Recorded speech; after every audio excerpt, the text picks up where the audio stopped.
dedicated to southern and eastern Kentucky. This is WYMT Mountain News at 5:30. Good evening, I'm Dakota Makris. Thank you for joining us. COVID-19 is still an issue in Kentucky nursing homes, but the director of a Southern Kentucky residential facility says they have more tools to deal with it now. More than a dozen residents at a Corbin facility have tested positive in the last 2 months. WYMT's Phil Pendleton explains the virus is not having the tragic impact it once did.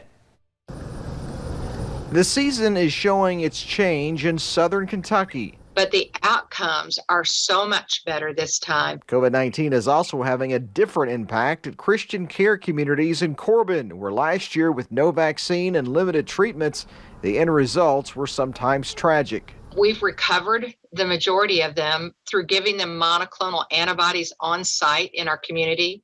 We did have one elder that passed away. But of the 15 who tested positive in early August, only 4 are still in their isolated COVID unit. The difference this time, and I know I talked with you before, than what we had last time is we've got a lot more tools and a lot better ways to work with this. And Spalding says with COVID-19 now, they are able to treat their residents here on site. So we're able to work with our hospital partners more closely and not flood those hospitals with people, that we can do the therapy in-house and still have those positive outcomes. People can visit residents, but it's done with safety in mind. We offer outside visits. And we've got a beautiful courtyard. I know you've been out there before on campus.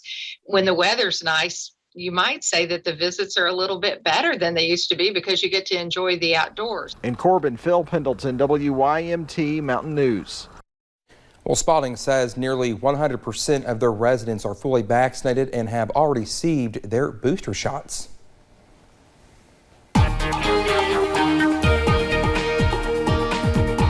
The first day of October around the mountains, and we're above average temperature-wise, which is exactly how September left off. Outside right now, out at I-75 at Mount Vernon, we're watching a few high clouds moving in, so we have some of that filtered sunshine, but we're dry out there for the most part. Buffalo Mountain camera, more high cloudiness moving in. Knocked our temperatures down a couple degrees too. We were at 77 last hour, now sitting at 75. Most of us in the Cumberland Valley in the upper 70s to low 80s. It's in the mid 70s across portions of the Kentucky River Valley. And look at Pikeville now, our cool spot at 69. It's very rare we have a spot cooler than Wise, but that's what we have, 2 of them as a matter of fact, because it's sitting at 71 in Harlan. But at the same time, dew points on the lower side for the most part, under those low to mid 50s. So it actually feels, even if we don't get a ton of that sunshine, it feels pretty nice outside. Satellite and radar as we go through the last 6 hours of motion. You see, we're watching that cloud cover work through the region, especially along and south of the Highway 80 Hal Rogers Parkway corridor, and maybe even a shower or two trying to move into places like Monticello over the next little bit. So you'll want to keep that WYMT weather app handy if you're headed out to any of those high school football games. We're around 70 at kick, but we're going to be in the mid 60s to even lower 60s by the end of the game. So you may want to take something to keep you on the warm side out there. And we're clear again overnight with lows into the mid 50s. We've got rain though. Returning to the forecast, and I'll have the details on that coming up in just a bit. Dakota. All right, Evan, thank you.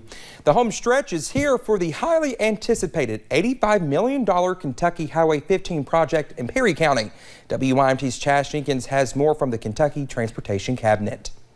A project that has taken many turns, the most recent being towards the Hazard bypass. The left turn there is closed because of some work to the drainage in the median structure there. The ambitious construction slated to be completed by the end of November. There may be some minor things that still have to be done that would result in maybe some lane closures or some delays, but we should have it substantially complete by Thanksgiving. Understanding public frustration with the state of the intersection. When this is complete, traffic will be free flowing all the way from the Hazard bypass to the Hal Rogers Parkway Kentucky 80 intersection. Transportation leaders confident in that end goal. What's done here will serve the traveling public for many, many years to come.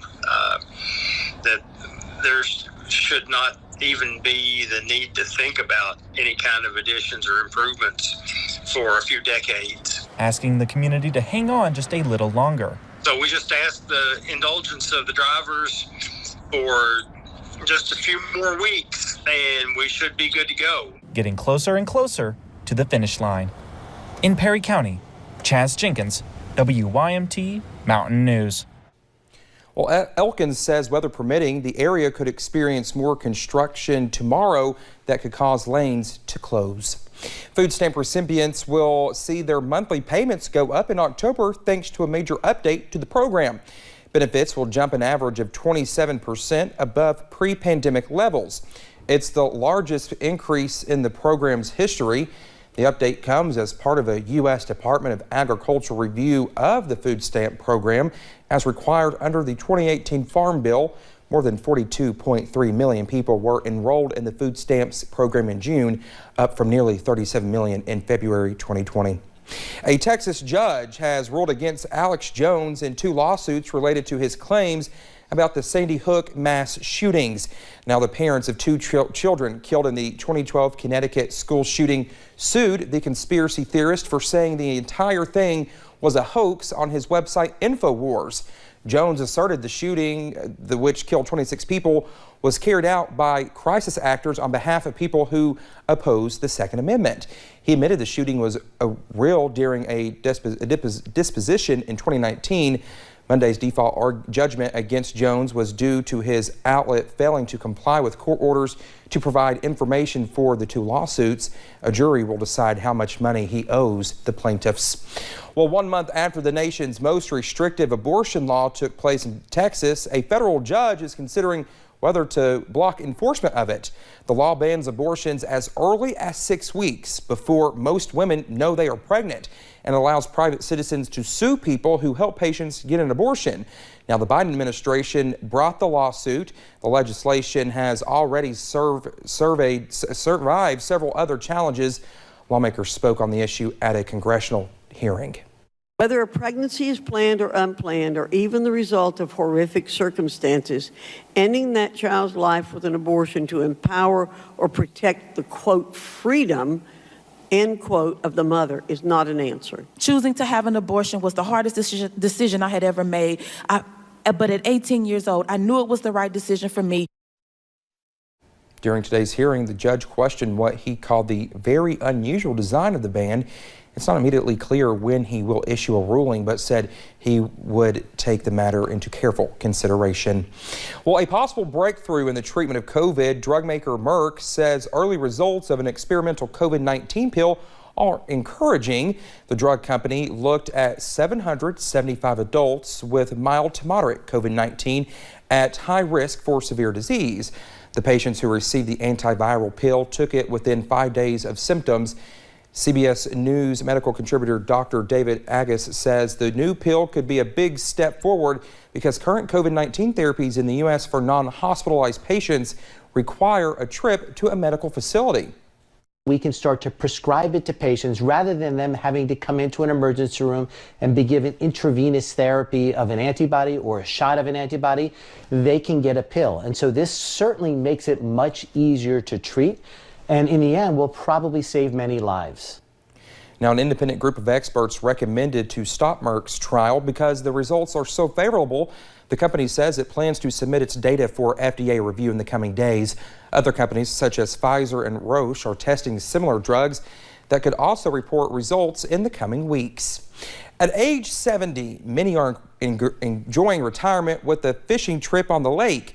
While 71-year-old Ted Hall does enjoy his bass boat, he also enjoys staying fit by hitting the trails. Our Jordan Mullins has more from Hall's recent achievement and just what cycling means to him and his family.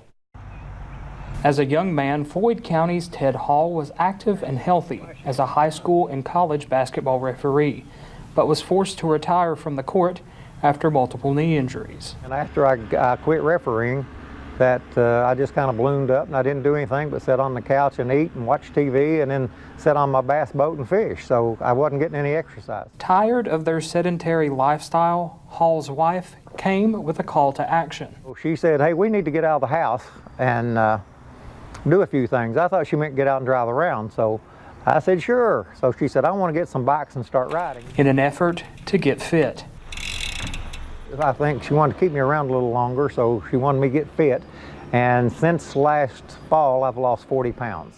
Soon after he began biking, Hall set a personal goal. It was really a goal for me, but I didn't think I'd reach it. And I was wanting to, I always said I wanted to match my age, and I'm 71, so I was wanting to ride 71 miles. And Hall met that goal on September 19th after biking more than his age and hitting 74 1/4 miles in a single ride, which lasted more than 5 hours, breaking his personal record and finally achieving his goal with the help and support of his family, friends, and fellow cyclists. I've really enjoyed it. It's one of the best things I've ever done, and I really think that it's going to extend my life. Staying active and pedaling onward. In Prestonsburg, Jordan Mullins, WYMT Mountain News. Well, Hall says he could not have achieved this goal without the cycling community throughout the region and smooth riding on the Prestonsburg Passage Trail. Well, coming up here on Mountain News at 5:30, Tom Brady returns to New England for the first time as QB for another team, with Brady and the Buccaneers visit putting New England fans in a tough position. And could we see showers start to move into the region this weekend? I'll have the latest on the best timing for showers and storms coming up.